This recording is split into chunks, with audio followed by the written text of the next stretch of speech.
नमस्कार दोस्तों, आज हम अपने इस वीडियो में मेजर धन सिंह थापा परमवीर चक्र से सम्मानित की वीर गाथा का बची हुई कहानी सुनाने जा रहा हूं। जिस प्रकार हमने अपने पिछले वीडियो में बताया था कि मेजर धन सिंह थापा को शहीद समझकर 20 अक्टूबर 1962 को परमवीर चक्र से सम्मानित कर दिया गया। कुछ समय बाद यह तथ्य सामने आया कि मेजर धन सिंह थापा और सिरिजाप पोस्ट 1 के कुछ जवानों को चीनी सैनिकों ने बंदी बनाकर पहले चीन के सुरनक किले में और फिर वहां से सिकियांग लेकर गए थे। वे चीनी सेना के लिए युद्ध के बंदी थे, यानी कि प्रिजनर ऑफ वॉर POW।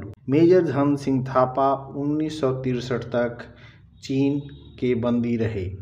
वहाँ उनको बहुत प्रताड़ित किया गया।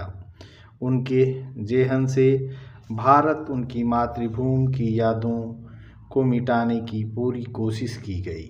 यहाँ तक कहा गया कि उनको आज़ाद करवाने में भारत सरकार की कोई दिलचस्पी नहीं है। हर रात की एक सुबह होती, मेजर थापा अपने देश और परिवार से बिछड़कर बहुत दुखी थे।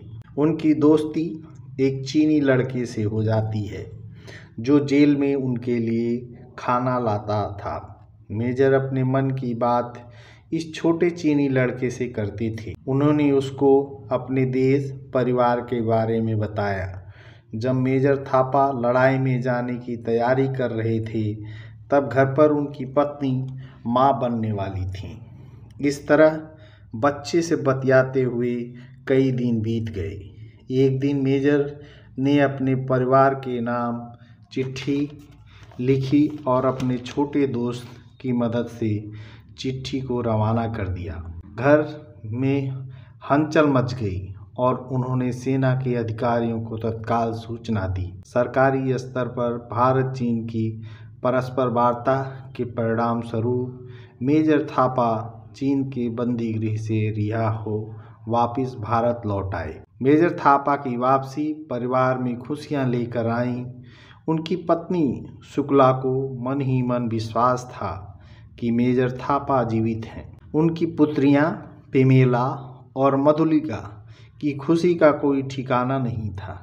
यह अवसर मेजर का अपने पुत्र परमदीप से मिलने का भी था, जिसका जन्म उनके लड़ाई पर जाने के बाद हुआ था।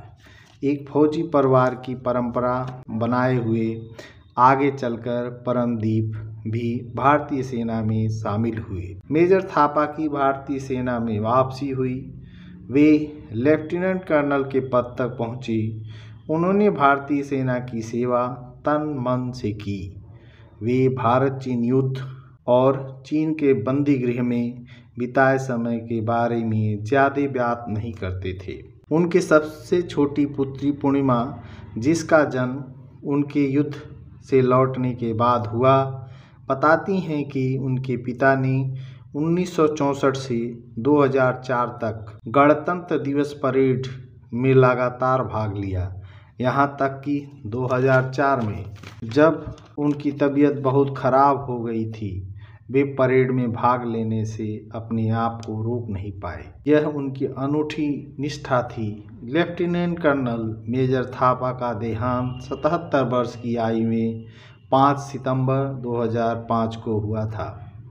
भारतीय सेना के प्रति उनकी कर्तव्य निष्ठा, अदम्य साहस और देश प्रेम के लिए सदैव हम उन्हें याद रखेंगे। दोस्तों, आज यह वीडियो यहीं समाप्त हो रहा है। अगले वीडियो में इसी प्रकार से हमारे अगले परमवीर चक्र से सम्मानित वीर की वीर गाथा को बताऊंगा। सुनने के लिए चैनल को सब्सक्राइब करें, लाइक करें, शेयर करें, ताकि नेक्स्ट वीडियो आप लोगों को समय से मिल सके। धन्यवाद।